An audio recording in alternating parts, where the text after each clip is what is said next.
Now today, elections commissioners approved bonus pay for poll workers up to $250 to work those extra hours.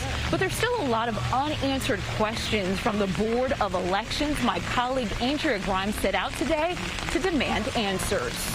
All week long, CBS 2 News has been requesting an interview with New York City Board of Elections Executive Director Michael Ryan. Is Mr. Ryan available today? He's still unavailable to answer questions, but finally today we got someone else from the board willing to speak.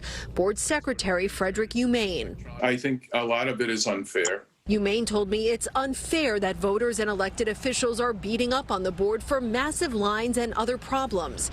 He says they're adding polling hours this weekend to deal with enormous turnout during the first time early voting has been allowed in a presidential election and in the middle of a pandemic, no less.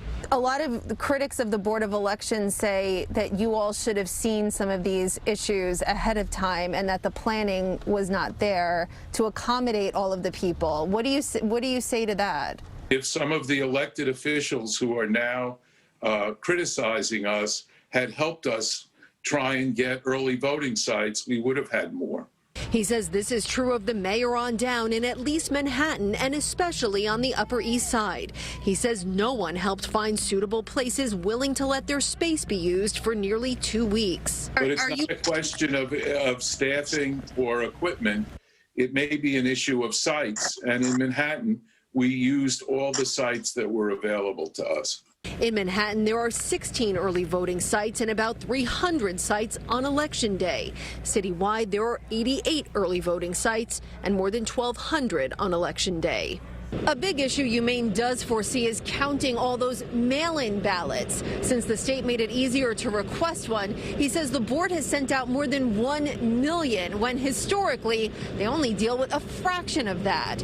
Humane says there is a legal process they must follow to count all those votes, and it'll take until at least the first week of December to do so. On the Upper East Side, Andrea Grymes, CBS 2 News.